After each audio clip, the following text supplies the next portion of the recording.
مسجد نبوی کا ماحول تھا، مدینہ شریف کی فضائیں تھیں، صحابہ حضور کی صحبت میں جلوہ فراز تھے، نور بٹ رہا تھا، اجالے اتر رہے تھے، صحابہ کے من روشنی سے مالا مال تھے۔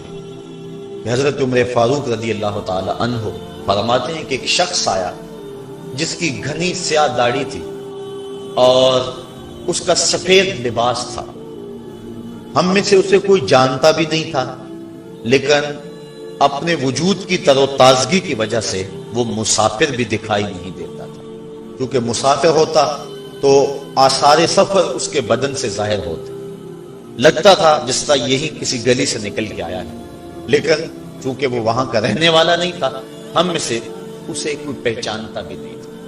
اب وہ حضور کی خدمت میں آیا، فَأَسْنَدَ رُكْبَتَيْهِ إِلَىٰ رُكْبَتَيْهِ، اور اپنے گھٹنوں کو جوڑ کر حضور کے گھٹنوں کے ساتھ ملا کر بیٹھ گیا، اور حضور علیہ السلام سے عرض کرتا ہے کہ حضور مجھے خبر دیجئے کہ ایمان کیا ہے۔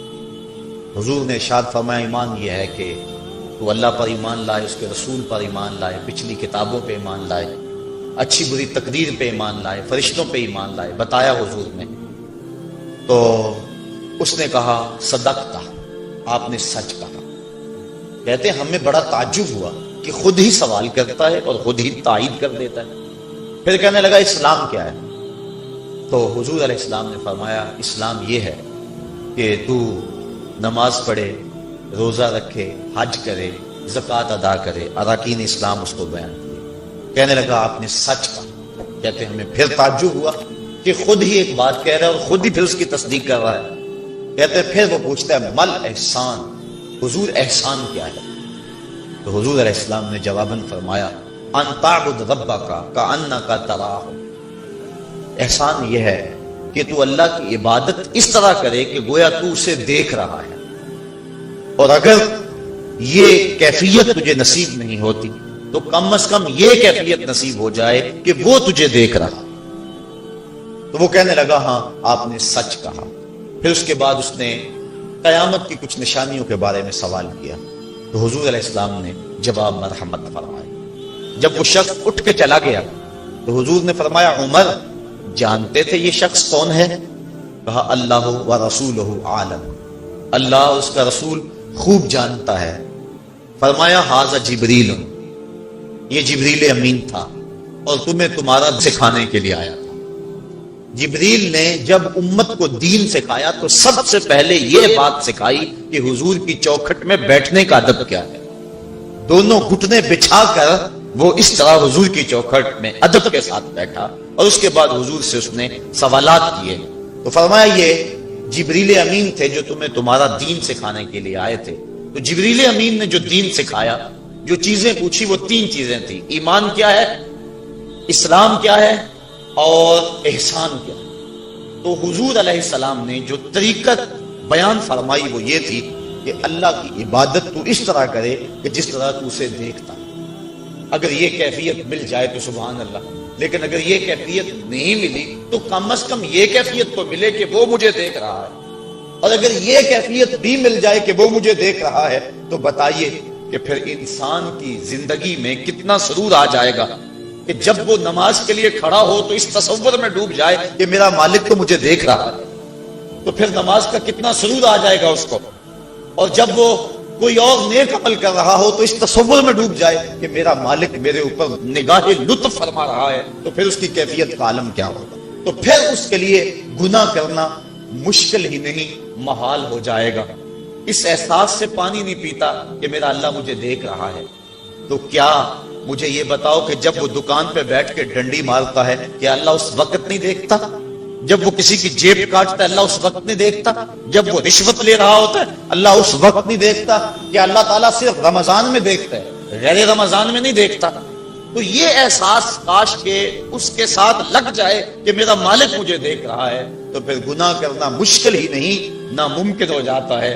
7ویں کوٹھڑی میں جب سارے دروازے بند کر کے بت کے اوپر موٹا کپڑا ڈال کے زلیخا بولی ہے تالک یوسف اب آ جاؤ نا، اب تو کوئی نہیں دیکھ رہا ہے، تو یہی احساس تھا جس نے روشنی دی۔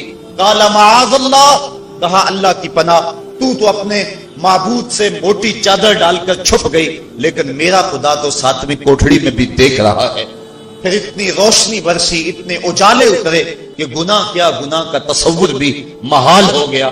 تو یہ یقین، یہ اذعان کہ میرا مالک مجھ کو دیکھ رہا ہے، انسان کے لیے گناہ کو مشکل ہی نہیں ناممکن بنا۔ حضور نے ممبر کی تینوں سیڑھیوں پہ قدم رکھا اور ہر سیڑھی پہ حضور نے آمین آمین پکارا۔ تو بعد میں جب حضور سے پوچھا گیا، حضور بات سمجھ نہیں آئی، کوئی دعا مانگنے والا دکھائی نہیں دے رہا تھا اور آپ آمین آمین کہہ رہے تھے، تو رسول کریم صلی اللہ علیہ وسلم نے ارشاد فرمایا، میرے پاس جبریل امین آئے تھے اور میں نے ممبر کی پہلی سیڑھی پہ جب پاؤں رکھا تو انہوں نے کہا کہ اس شخص کی ناک کالود ہو جس نے والدین کو بڑھاپے میں پایا اور ان کی خدمت کر کے جنتی نہ ہوا۔ تو میں نے آمین کہا۔ تو پھر دوسری سیڑھی پہ میرا قدم آیا تو اس نے کہا، اس شخص کی ناک کالود ہو جس نے ماہ سیام رمضان المبارک کو پایا اور عبادات کر کے جنتی نہ ہو سکا۔ تو میں نے اس پہ بھی آمین کہا۔ تو کہا، اس شخص کی ناک بھی خاک آلود ہو کہ جس کے سامنے حضور آپ کا ذکر کیا گیا اور اس نے آپ پر درود نہ پڑھا۔ تو میں نے اس پہ بھی آمین کہا۔ تو ماہ سیام آئے اور گزر جائے اور ہم اس کے دامن سے کچھ بھی حاصل نہ کر سکیں۔ وہ کہتے ہیں جو ساون میں بھی تنہائے رہتے ہیں، پیاسے رہتے ہیں، تو وہ کب سیراب ہوں گے؟ جو موسم نور میں، موسم رمضان میں بھی پیاسے رہ جائیں گے، جن کا من سیراب نہیں ہوگا، جن کے باطن میں جو ہے وہ تقوی کے پھول نہیں کھلیں گے، تو وہ کھیتیاں پھر ہری کب ہوں گے؟ جو موسم بہار میں بھی ہری نہیں ہوں گی، جو موسم رحمت میں بھی ہری نہیں ہوں گی، جو کھیتیاں موسم مغفرت میں بھی ہری نہیں ہوں گی، موسم نجات میں بھی ہری نہیں ہوں گی، تو مجھے بتائیے کہ وہ کب ہری ہوں گی؟ ان کی خزاں کب ختم ہوگی؟ تو یہ موسم بہار کا ہے، یہ گھڑیاں بہار کی ہیں۔ زندگی میں پتہ نہیں دوبارہ ماہ سیام کے لمحے نصیب ہوتے ہیں یا کہ نہیں۔ آئیے اس ماہ سیام کو سچی توبہ کر کے ہم اللہ کے حضور حاضر ہو جائیں اور زندگی کا حقیقی حسن اور حقیقی جمال کشید کرنے۔ رب کہتا ہے، محبوب میں نے تجھے راضی کرنا ہے، اور ہم حضور کے مزاج سے واقف ہیں۔ جب تک امت بخشی نہ گئی، میرے حضور راضی ہوں گے۔ اللہ اکبر، کیا منظر ہوگا! اللہ تعالیٰ محبوب کو راضی کرنا چاہے گا، اور پھر محبوب اتنے لوگوں کی شفاعت کریں گے کہ اللہ تعالیٰ کہے گا، اردیت یا محمد صلی اللہ علیہ وسلم، محبوب کیا آپ راضی ہو گئے ہیں؟ تو حضور کہیں گے، ردی تو ہاں میرے مالک میں راضی ہو گیا، میں راضی ہو گیا۔ حضرت ابراہیم علیہ الصلوۃ والسلام کا قول پڑھ رہے تھے قرآن مجید میں، اللہ کے محبوب تلاوت کرتے کرتے، کیا فمن تابعنی فإنہ منی ومن عصانی فإنک غفور رحیم، مالک نیکوکار میرے اور بدکار تیری رحمتوں کے حوالے۔ اور حضرت عیسیٰ نے کیا کہا، فَإِن تُعَذِّبْهُمْ فَإِنَّهُمْ عِبَادُكَ، مالک اگر تو ان کو عذاب دے تو یہ تیرے بندے ہیں، تو جان اور تیرے بندے جان۔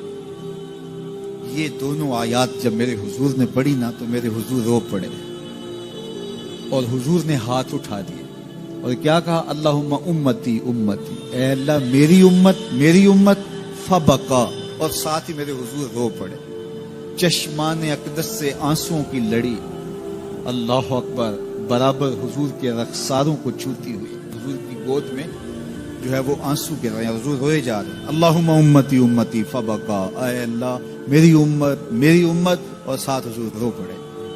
اللہ تعالیٰ نے فرمایا، یا جبریل اذهب الى محمد وسل ما یبکیہ وربک عالم، جبریل جلدی جا، میرے محبوب سے پوچھ روئے کیوں ہو، وسل ما یبکیہ، جا کے میرے محبوب سے پوچھ کے آ، محبوب کیوں روئے ہو، وربک عالم، جبریل سنو، تیرا رب جانتا بھی ہے محبوب کیوں رویا ہے، لیکن تو بھی تو پوچھ کے آنا، پروٹوکول ہے محبوب کا۔ اللہ اکبر، رب جانتا ہے محبوب کیوں روئے ہیں، کہا جبریل جلدی جا، میرے محبوب کو میرا سلام دے اور میرے محبوب سے پوچھ، ما یبکی ہے، کیوں روئے ہو، وربک عالم، اے جبریل تیرا رب جانتا ہے میرا محبوب کیوں رویا ہے، لیکن جا تو پوچھ کے آ۔ جبریل حاضر خدمت ہوئے اور کہا رب سلام دیتا ہے، اور رب فرماتا ہے محبوب کیوں روئے ہو، کیا ہوا؟ تو محبوب نے کہا میں خود نہیں روتا، امت کا غم رلاتا ہے، میں خود نہیں روتا، امت کا غم رلاتا ہے۔ حضرت ابراہیم نے تو کہا چنگے چنگے میرے مندے تیری رحمت کے حوالے۔ حضرت عیسیٰ علیہ السلام نے کہا مالک تو نے عذاب دینا چاہتا ہے تو تو جان، تیرے بندے جانے۔ لیکن حضور نے گناہگاروں کو آغوش میں سمیٹ کے کہا مالک میرے امتی، اور ساتھ چشمان سے آنسو. اللہ اکبر. کہا میں نہیں روتا، امت کا غم رلاتا ہے. تو جبریل واپس گئے بارگاہ عزدی میں عرض کی مالک تیرا محبوب امت کے غم میں رو رہا ہے.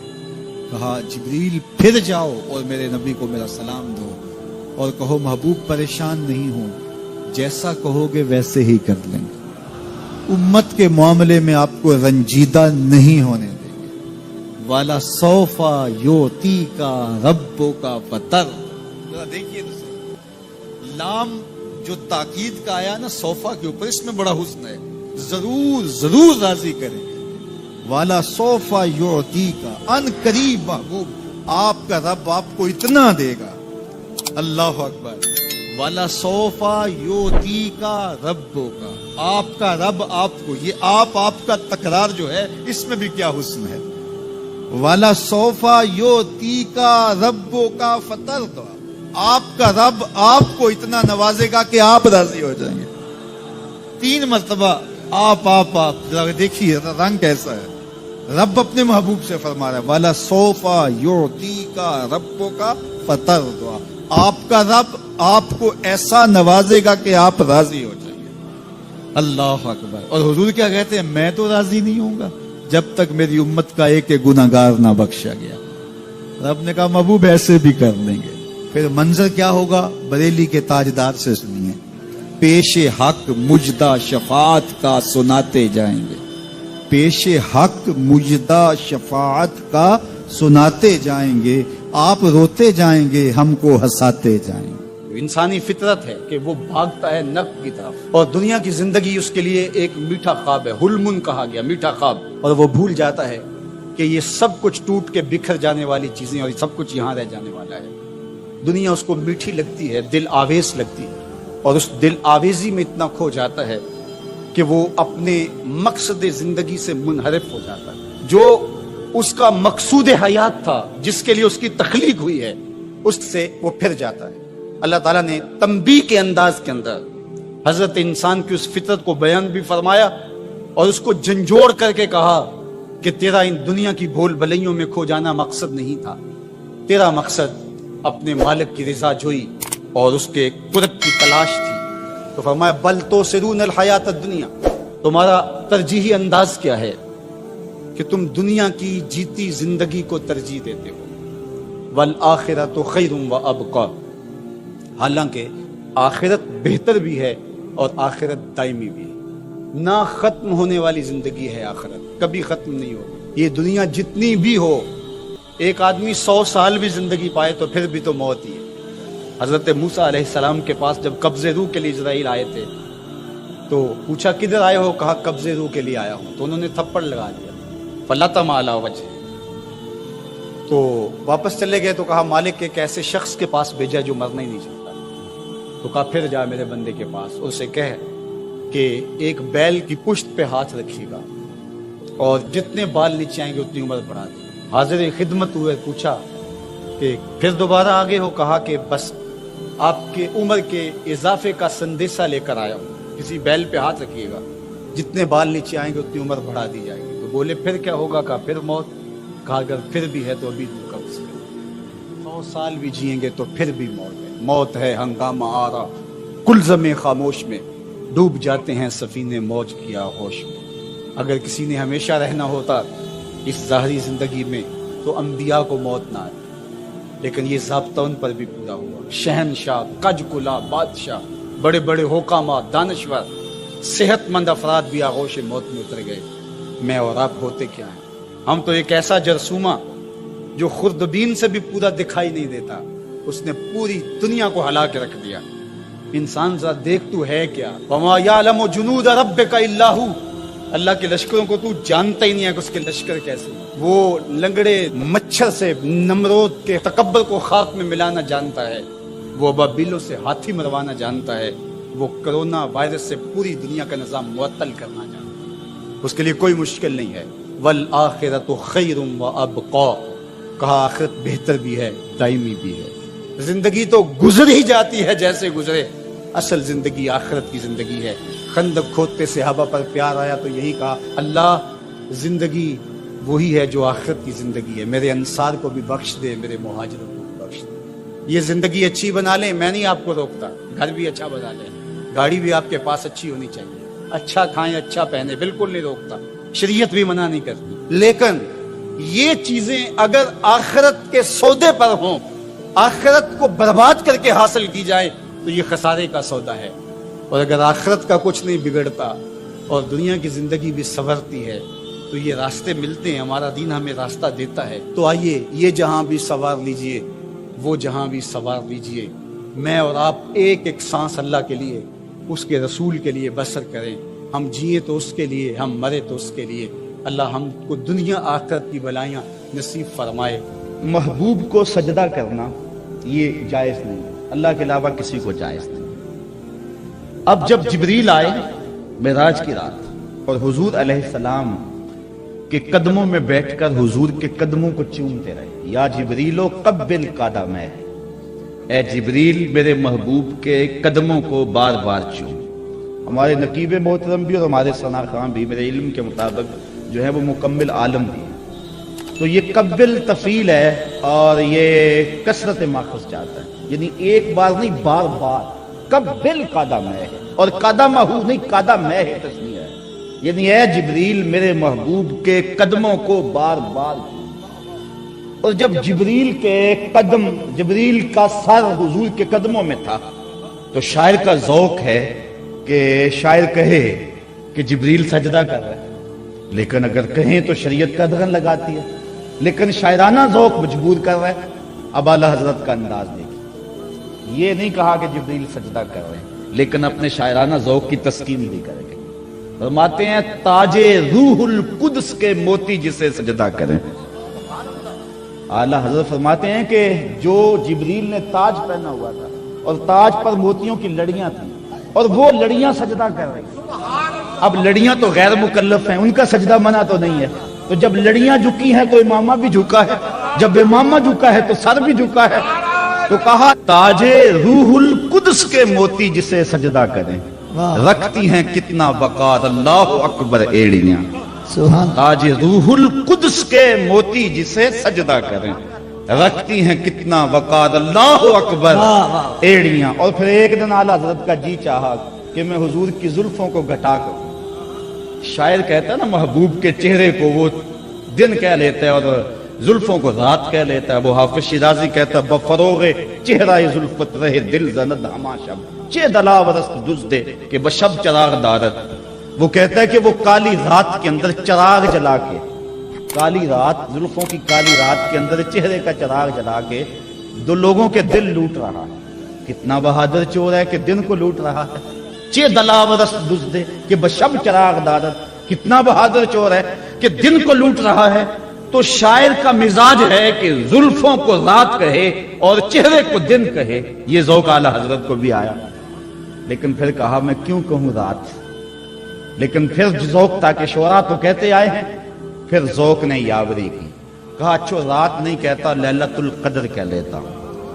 حضور جب درمیان میں مانگ نکالتے تھے سیدھی مانگ، تو اعلیٰ حضرت نے کہا کہ لیلۃ القدر میں مطلع فجر حق، لیلۃ القدر میں مطلع فجر حق، مانگ کی استقامت پہ لاکھوں سلام، مانگ کی استقامت پہ لاکھوں سلام۔ ایسا حسن اگر کسی کے لیے اس لیے پیار کیا جاتا ہے کہ وہ حسین بڑا ہے، تو بتاؤ حضور سے بڑا حسین کون ہے؟ اعلیٰ حضرت فرماتے ہیں، بات اعلیٰ حضرت کی چل پڑی، سخن شاعری شہریار اپنی جگہ، نعت کہنے کو احمد رضا چاہیے۔ فرماتے ہیں بلبل نے گل ان کو کہا، بلبل نے، بلبل کی انتہائی پرواز نہیں ہے، اس سے آگے تو بلبل سوچ ہی نہیں سکتی۔ بلبل نے گل ان کو کہا، کمری نے سروے جاں فضا، حیرت نے جھنجھلا کر کہا یہ بھی نہیں وہ بھی نہیں، خورشید تھا کس زور پر کیا بھڑ کے چمکا تھا قمر، بے پردہ جب وہ رخ ہوا یہ بھی نہیں وہ بھی نہیں۔ ایسا حسن دیا کہ کائنات تکتی رہ جائے۔ صرف 23-24 صحابہ ہیں جو حضور کا حسن بیان کرتے، 1,24,000 صحابہ نے حضور کو دیکھا، آپ نے مجھے دیکھا ہے، اگر بعد میں کوئی پوچھے کہ جناب کیسے تھے تو آپ میرا ناک نقشہ بیان کر دیں گے؟ رنگت ایسی تھی، نقوش ایسے تھے، کہنے سننے کا انداز یہ تھا، لباس وضاقتہ یہ تھی، اٹھنے بیٹھنے کی چال رفتار کی ساری انداز آپ بتا دیں گے؟ ایک مرتبہ دیکھا اور بیان کر دیں گے آپ؟ اور جنہوں نے شب و روز دیکھا اور ایک نہیں بار بار دیکھا، صحابی بنتا ہی تب ہے جو رخ مصطفیٰ کو دیکھے، لیکن اس کے باوجود وہ حلیہ بیان نہیں کرتے، صرف 22 23 24 25 لگا لیں۔ اور یہ بھی وہ ہے جنہوں نے بچپن میں حضور کو دیکھا، تو یہ یا حضور کو سوئے ہوئے دیکھا یا گھر والے افراد ہیں، یہ حلیہ بیان کرتے ہیں، باقی حلیہ بیان نہیں کرتے۔ کہتے ہیں اس لیے کہ کسی آنکھ میں ہمت ہی نہیں تھی کہ دیکھ سکتے۔ ایک دوسرے سے پوچھتے تھے بتاؤ حضور کیسے تھے؟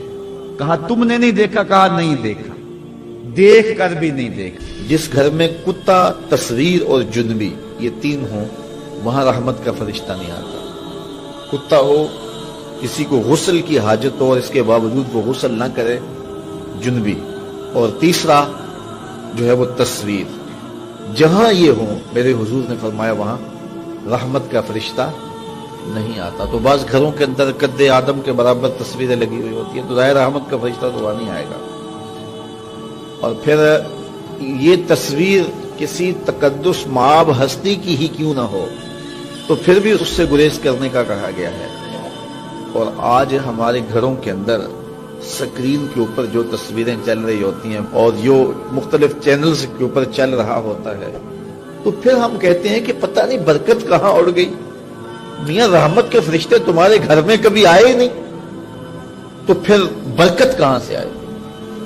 پہلے مال تھوڑا ہوتا تھا، پیسے لوگوں کے پاس اتنے نہیں ہوتے تھے، 100 روپے کا منہ کوئی دیکھتا تھا، لوگ پیدل سفر کرتے تھے۔ میں ایک دیہات کا رہنے والا ہوں، سارے لوگ پیدل شہر میں آتے تھے، لوگوں کے پاس دو سے زیادہ جوڑے نہیں ہوتے تھے، اچھا جوتا کسی کے پاس نہیں ہوتا تھا، شادیوں سے بڑے بھائی کا جوتا، چھوٹے بھائی کا جوتا، ایک دوسرے کے جوتے مانگ کے لوگ لے کے جایا کرتے تھے۔ سکول کے بچوں کے پاس بہت ساری مائیں تو کچھ کھانے کے لیے دے دیتی تھی کہ یہ دوپہر کو کھا لینا، اور خرچی بھی بڑی معمولی سے ملتی تھی۔ اور آج ہر بچہ 200-300 روپے کا بیلنس روز جو ہے وہ موبائل پہ خرچ کرتا ہے، موٹر سائیکل کا جو ہے وہ تیل الگ خرچ کرتا ہے، اور جو اس کی جیبیں بھری ہوئی ہوتی ہیں۔ اور اتنا کچھ ہونے کے باوجود برکت نہیں ہے۔ برکت جو ہے وہ پیسوں سے نہیں آتی، جب رحمت کے فرشتے آتے ہیں برکتیں لے کے آتے ہیں۔ اور ہمارے گھروں کے اندر جو قداور سکرینیں لگی ہوئی ہیں اس سے برکت اڑ گئی ہوئی ہے، اور اس پہ پھر کیا کیا دیکھا جا رہا ہے اور کیا کیا دکھایا جا رہا ہے، تو پورے ملک سے برکت اڑ گئی ہوئی ہے۔ پیسے کی فراوانی کے باوجود برکت باقی نہیں رہی ہے۔ کثرت کچھ چیز نہیں ہے، برکت کچھ چیز ہے۔ تو اللہ سے کثرت کی بجائے برکت مانگو۔ جب برکت مانگو گے تو تھوڑے میں بھی اللہ تمہیں وہ سکون اور طمانینت قلب عطا کر دے گا جو زیادہ والوں کو بھی نصیب نہیں ہوتا۔ تو اصل مقصود تو طمانینت ہے۔ تو اپنی اولاد کو جو ہے وہ اپنے عمل کے ساتھ، اپنے رویے کے ساتھ صالحیت کی جانب لے کر کیا جاؤ۔ قرآن مجید کی تلاوت معمول رہے گھر میں، اور 5 گانا نماز کے لیے گھر میں مصلی بچھیں، مائیں بہنیں بیٹیاں گھروں میں مصلی بچھائیں، اور مرد حضرات مسجد کا رخ کریں، تو پھر دیکھنا کہ اس کے اثرات نہ کو کلمہ جیڑا کہندا منکر وے تو ہورو ایک سبب بلے شاہ چلے اوتھے وسیع جتھے منع نہ کرن شرع۔ تو وہ بڑا خوش ہوا، تھپکی دی اپنے چیلوں کو کہ تم نے بہت اچھا کیا ہے۔ پھر کسی نے آگے بتایا کہ میں نے چوری کی واردات کروا دی ہے، تو اس نے اس کو بھی تھپکی دی۔ پھر کسی نے کہا کہ میں نے جو ہے وہ برائی اور بدی تک لوگوں کو پہنچا دیا ہے، اور زناکاری میں لوگ میری کوششوں سے مبتلا ہو گئے ہیں۔ تو اس نے کہا واہ واہ تو نے بھی بہت اچھا کام کیا، اس کو بھی داد دی۔ تو مختلف لوگ آ کے اپنی کاروائیاں اس کے چیلے چانٹے بیان کرتے رہے، اور ایک آیا اور اس نے کہا کہ ایک طالب علم جا رہا تھا تو میں نے اس کو ورغلا کر کے جو ہے وہ دین کی راہوں سے دور کر دیا ہے۔ تو وہ پڑھنے جا رہا تھا لیکن اس نے اپنا رخ بدل لیا تو وہ اچھل پڑا. تو باقیوں نے کہا کہ ہم نے اتنے بڑے بڑے کام کیے ہیں, یہ تو ایک معمولی کام تھا. اس نے کہا تمہیں نہیں پتا یہ کتنا بڑا کام کر کے آیا ہے. تو شیطان انسانوں کے روپ میں بھی ہوتا ہے. تو بعض اوقات جو علم پڑھنے والے ہوتے ہیں ان طلباء کو شیطان بھی وسوسہ اندازی کرتا ہے, اور بعض لوگ بھی کہتے ہیں جی تمہارا مستقبل کیا ہوگا. دینی طلباء کے لیے بڑے مسائل ہوتے ہیں. وہ کہتے ہیں تمہارا مستقبل کیا ہوگا. مستقبل سمجھا کس کو ہے؟ 45 سال زندگی کل ہے ٹوٹل جو زندگی ہے ہماری, یہ ایوریج زندگی نکالی ہے, کسی کی 60 سال بھی ہو جاتی ہے, لیکن ایوریج کہتے ہیں 45 سال یہاں زندگی ہے. اس میں چوتھا حصہ یا تیسرا حصہ تو سو کے گزرتا ہے نا. 8 گھنٹے بھی دن رات میں سوئیں آپ تو 45 سال زندگی میں سے 15 سال نکل گئے, باقی 30 سال رہ گئے زندگی کے. اس میں بھی 8 سال بچپن کے نکال لو. وہ میرے ایک دوست نے بڑا حساب لگا کے نا تو وہ کہتا ہے 16 سال بچتے ہیں ٹوٹل. جب 45 سال ایوریج زندگی ہے تو جو زندگی گزرتی ہے بھرپور وہ 16 سال ہے. تو میں کہتا ہوں کہ ایک سال جو ہے وہ یہ سیلفیوں کا بھی نکال لو, یہ بھی ہر جو ہے وہ آدھے گھنٹے کے بعد 5 منٹ یہ بھی صرف ہوتے ہیں. تو 15 سال 16 سال ٹوٹل زندگی ہے. اس کو مستقبل سمجھا جاتا ہے. اصل مستقبل کون سا ہے؟ اللہم ان العیش عیش الآخرہ. میرے حضور فرماتے ہیں اصل زندگی تو آخرت کی زندگی. تو ہم اگر مستقبل اس کا تربیتی کورس ہے جس کے ذریعے سے ہم اپنے باطن کی صفائی کر سکتے ہیں اور اندر کی غلاظتیں اندر